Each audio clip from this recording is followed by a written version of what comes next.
So next topic solid స్టేట్లో చూస్తున్నాం. Next solid స్టేట్లో అసలు ముందర మనం ఏం నేర్చుకుంటామంటే ఈ చాప్టర్లో మెయిన్గా సాలిడ్లో కన్స్టిట్యూంట్ పార్టికల్స్ ఉంటాయనుకున్నాం కదా. ఇంత కన్స్టిట్యూంట్ పార్టికల్స్ అంటే ఏంటి?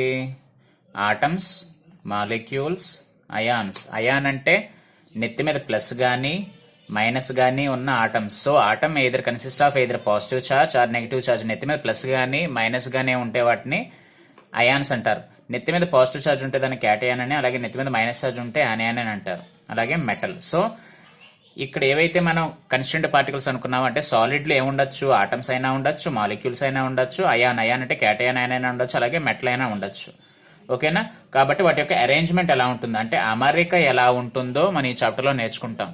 So how the constituent particles are going to be arranged inside a solid we are going to learn in this chapter. Not only that, after that we will learn about interaction అంటే inter attraction forces, వాటి మధ్య ఆకర్షణ బలాలు ఎలా ఉంటాయో కూడా చూస్తాం అన్నమాట. సో ఈ చాప్టర్లో మనం ముఖ్యంగా 2 థింగ్స్ గురించి నేర్చుకుంటాం. ఫస్ట్ వన్ వచ్చి అరేంజ్మెంట్ ఆఫ్ పార్టికల్స్. సాలిడ్లో పార్టికల్స్ అంటే ఆటమ్స్ లేదా మాలిక్యూల్స్, అయాన్స్, మెటల్స్ అనేవి ఎలా ఉన్నాయి, ఎలా అమరి ఉన్నాయో నేర్చుకుంటాం. తర్వాత వాటి మధ్య ఇంటరాక్షన్ అంటే అట్రాక్షన్, ఎటువంటి ఆకర్షణ బలాలు ఉన్నాయి అనేది నేర్చుకుంటాం అన్నమాట.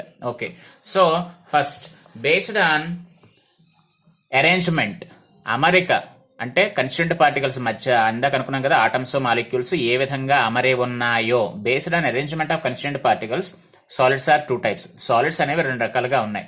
ఈ 2 రకాలు ఎందుకు వచ్చాయంటే ఇక్కడ చూడు, solids can be classified as crystal, amorphous. స్ఫటికము, అస్ఫటికం మాట.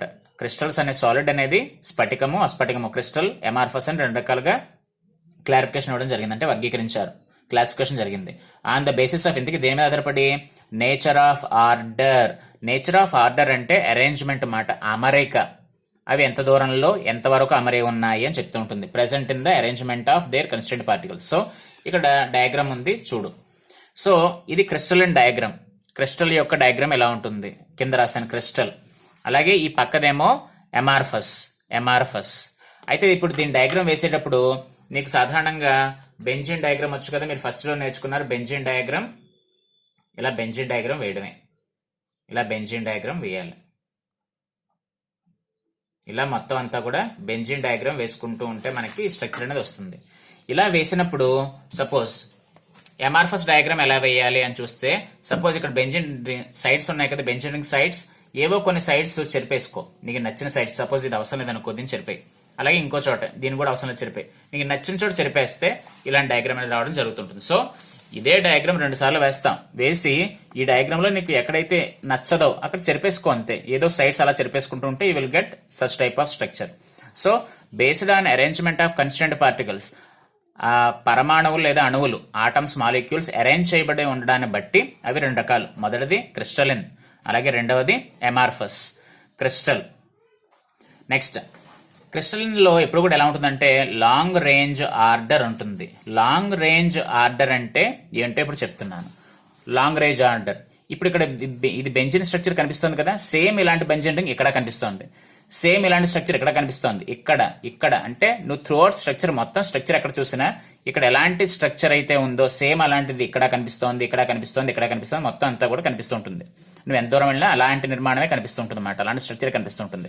ఇలాగ సేమ్ టైప్ ఆఫ్ స్ట్రక్చర్ మొత్తం నువ్వు ఏ మూలకు వెళ్ళినా సరే, వేరే means if you are going to observe same type of properties throughout the structure, ఒకేలాంటి ధర్మాలు మొత్తం స్ట్రక్చర్ అంతా చూస్తూ ఉంటావు. కాబట్టి దీన్ని లాంగ్ రేంజ్ అంటే నువ్వు ఎక్కడికి ఎంత దూరం వెళ్ళినా, లాంగ్ రేంజ్ అంటే ఎంత దూరం అయినా సరే ఎక్కడ చూసినా ఒకేలా ఉంటుంది. కాబట్టి దీన్ని లాంగ్ రేంజ్ ఆర్డర్ అంటారు. ఆర్డర్ అంటే అమరిక. ఇది రెగ్యులర్ ప్యాటర్న్. రెగ్యులర్ ప్యాటర్న్ అంటే ఒక క్రమ పద్ధతి అనేది ఇందులో ఉంటుంది. ఇప్పుడు దానికి ఎగ్జాంపుల్స్ ఏంటంటే డైమండ్, క్వార్ట్జ్. వజ్రము, క్వార్ట్జ్.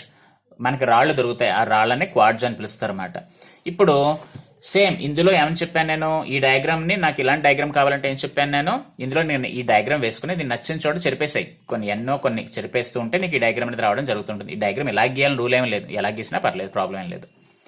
దీన్ని ఏమంటారు? అమార్ఫస్ అంటారు. అమార్ఫస్ కి పేరేముందో కింద చూడు, short range order. Short range అంటే ఇప్పుడు చెప్తున్నాను. సపోజ్ ఈ డయాగ్రామ్ కనిపిస్తోందా, ఇది. ఇప్పుడు సేమ్ ఇలాంటి డయాగ్రామ్ ఇక్కడ ఉందా? లేదు. పోనీ ఇలాంటి డయాగ్రామ్ ఎక్కడ ఉందా? లేదు. ఇలాంటి డయాగ్రామ్ ఎక్కడ ఉందా? లేదు. ఇలాంటి డయాగ్రామ్ ఎక్కడ ఉందా? ఎక్కడ ఉండదు. అంటే ఇది కేవలం ఆ ప్రాంతంలోనే, షార్ట్ రేంజ్ అంటే ఆ తక్కువ ప్రాంతంలోనే ఉంటుంది. సేమ్ ఇలాంటి ప్రాపర్టీ ఇంకెక్కడ మనకు కంటికి కనిపించదు. ఇలాగా అలాంటి ప్రాపర్టీ అక్కడ మాత్రమే ఉంటే, if you are going to notice such type of structure there only, but not throughout the structure. మొత్తం అటువంటి ధర్మాలు లేదా అలాంటి స్ట్రక్చర్ మొత్తం నిర్మాణం అంతా కూడా ఉండదు. అలా ఉంటే దాన్ని షార్ట్ రేంజ్ అంటారు. షార్ట్ రేంజ్ అంటే ఒకే చోట ఉంటుంది, వేరే చోట ఉండదు. కానీ ఇక్కడైతే లాంగ్ రేంజ్ అంటే ఇక్కడ ఎలా అయితే ఉందో సేమ్ ఇక్కడ మొత్తం స్ట్రక్చర్ అంతా కూడా ఒకలాగే ఉంటుంది. కాబట్టి దీన్ని లాంగ్ రేంజ్ అంటే దీర్ఘము లేదా పొడవుగా లేదా దూరంగా ఎక్కడ చూసినా ఒకలాగే ఉంటుంది. దీన్ని స్వల్ప అంటారు లేదా లఘు అంటారు. ఓకేనా? లఘు అంటే తక్కువ ప్రదేశంలో ఉంటుంది, ఇదేమో ఎక్కువ ప్రదేశంలో ఉంటుంది అన్నమాట. నెక్స్ట్, ఇప్పుడు క్రిస్టల్ అంటే లాంగ్ రేంజ్ ఉంటుంది, అంటే ఎక్కడ చూసినా ఒకలాంటి స్ట్రక్చర్ ఉంటుంది. అదే ఎమార్ఫస్ అయితే అది క్రిస్టల్ లా ఉండదు, ఒక చోట మాత్రమే ప్రాపర్టీస్ ఉంటాయి. ఇక్కడ ఉండే స్ట్రక్చర్ ఇక్కడ ఉండదు, ఇక్కడ ఉండదు, ఎక్కడ కూడా ఉండదు. కాబట్టి దీన్ని షార్ట్ రేంజ్ అని, ఇది ఎక్కడ చూసినా ఒకలాగే ఉంటుంది కాబట్టి దీన్ని లాంగ్ రేంజ్ అని అంటారు. ఓకేనా? దీని ఎగ్జాంపుల్స్ ఏమో డైమండ్, క్వార్ట్జ్. దీనికి ఎగ్జాంపుల్ ఏంటంటే రబ్బరు, గ్లాస్. ఇప్పుడు ఇంపార్టెంట్ 4 మార్క్ క్వశ్చన్ డిస్కస్ చేయబోతున్నా. ఏంటంటే ఇది differences between crystalline and amorphous. ఇప్పుడు చెప్పుకున్నాం, లాంగ్ రేంజ్ ఆర్డర్ ఉంటే క్రిస్టలిన్ అని, షార్ట్ రేంజ్ ఆర్డర్ ఉంటే ఏమనుకున్నావు? ఎమార్ఫస్ అనుకున్నాం. ఇప్పుడు క్రిస్టల్ కి ఎమార్ఫస్ కి డిఫరెన్స్ ఏంటో చూద్దాం. క్రిస్టల్ కి ఎమార్ఫస్ కి డిఫరెన్స్ ఏంటో చూద్దాం. First structure. స్ట్రక్చర్ అంటే నిర్మాణం, ఆకృతి, రూపం అని అర్థం. క్రిస్టల్కి ఎలా ఉంటుంది అంటే వీటికి, ఈ క్రిస్టల్కి ఎలా ఉంటుందంటే డెఫినెట్ రెగ్యులర్ స్ట్రక్చర్, ఖచ్చితమైన నిర్మాణం ఉంటుంది, ఖచ్చితమైన నిర్మాణం స్ట్రక్చర్ ఉంటుంది. అదే ఎమార్ఫస్ దగ్గరికి వచ్చేసరికి నో రెగ్యులర్ స్ట్రక్చర్, దీనికి ప్రత్యేకంగా స్ట్రక్చర్ అంటూ ఏముండదు. అందుకనే దీన్ని పౌడర్ ఫామ్ అంటారు, అంటే మెత్తని పొడి, చూర్ణం ఇలా ఉంటుంది అన్నమాట. సో క్రిస్టల్కి ఎప్పుడూ కూడా స్ట్రక్చర్ ఉంటుంది. సపోజ్ ఈ రాయే తీసుకుందాం, ఈ రాయి క్రిస్టల్, దీనికి లోపల మన ఇంటర్నల్ స్ట్రక్చర్ చూస్తే పర్ఫెక్ట్ స్ట్రక్చర్ ఉంటుంది. అలా కాకుండా ఇప్పుడు నేను దీన్ని మెత్తనే పొడి చేస్తాను అనుకో, ఈ ఉంగరానికి ఉన్నటువంటి రాయిని మెత్తగా పొడి చేస్తాను అనుకో, దాని రూపం ఉంటుందా? ఉండదు. సో క్రిస్టల్కి ఎప్పుడు కూడా స్ట్రక్చర్, డెఫినెట్ స్ట్రక్చర్ ఉంటే, ఎమార్ఫస్ కి నో రెగ్యులర్ స్ట్రక్చర్, ఖచ్చితమైనటువంటి షేప్ లేదా స్ట్రక్చర్ ఉండదు. Next MP. ఎంపీ అంటే ఏమిటి? ఎంపీ అంటే మెల్టింగ్ పాయింట్. దీనికి క్రిస్టల్కి ఇప్పుడు కూడా ఇది క్రిస్టల్ కింద, ఇవేమో ఎమార్ఫస్ కింద పాయింట్స్. క్రిస్టల్కి ఇప్పుడు కూడా షార్ప్ మెల్టింగ్ పాయింట్ ఉంటుంది. అదే ఎమార్ఫస్ కి అయితే రేంజ్ ఆఫ్ టెంపరేచర్ ఉంటుంది. అంటే ఏంటో చెప్తాను. ఫర్ ఎగ్జాంపుల్, షార్ప్ అంటే ఏంటో చెప్తాను. షార్ప్ ఎంపీ, అలాగే రేంజ్ ఎంపీ అంటే ఏంటో చెప్తాను.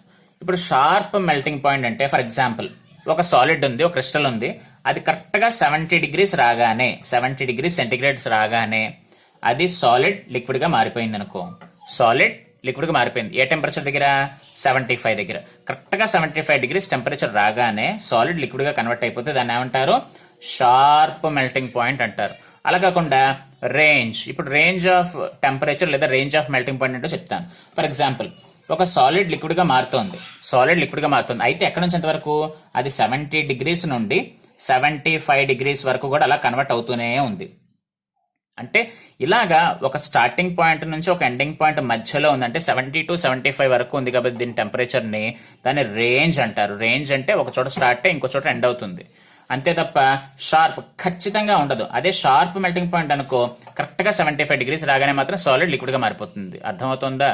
సో కరెక్ట్ గా ఒక టెంపరేచర్ రాగానే సాలిడ్ లిక్విడ్ గా కన్వర్ట్ అయిపోతే దాన్ని ఏమంటారు? షార్ప్ మెల్టింగ్ పాయింట్ అంటారు. అలా కాకుండా 70 to 75 degrees అంటే కొంత అవధి, ఒక లిమిట్ పెట్టుకుంటుంది అన్నమాట. ఇక్కడ స్టార్ట్ అవుతుంది మెల్ట్ అవ్వడం, ఇక్కడ ఎండ్ అవుతుంది, అంతే తప్ప కరెక్ట్ గా ఏదో పాయింట్ దగ్గర మెల్ట్ అయిపోతుంది.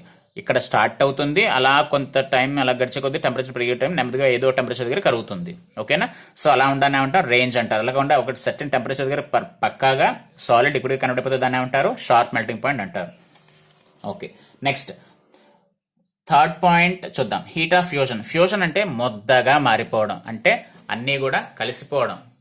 ఒక టెంపరేచర్ రాగానే సపోజ్ ఇదొక పదార్థం అనుకుంటే రెండు కూడా కలిసిపోతాయి అన్నమాట, ముద్దగా అయిపోతాయి. ఇలా కలవడాన్ని ఏమంటారు? Heat of fusion. క్రిస్టల్ కి డెఫినెట్ హీట్ ఆఫ్ ఫ్యూజన్ ఉంటుంది, ఖచ్చితంగా ఒక టెంపరేచర్ రాగానే రెండు పదార్థాలు కలిసిపోతాయి.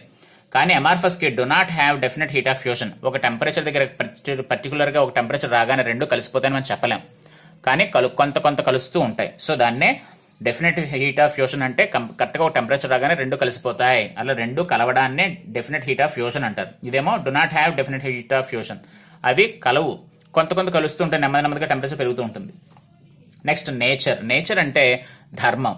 క్రిస్టల్స్ ఎప్పుడు కూడా ట్రూ సాలిడ్స్ అంటే ఇక్కడ రాశాను నిజ ఘన పదార్థాలు, అదే తెలుగులో నిజ ఘన పదార్థాలు అంటారు. ఎమార్ఫస్ అంటే pseudo solids, super cooled liquids.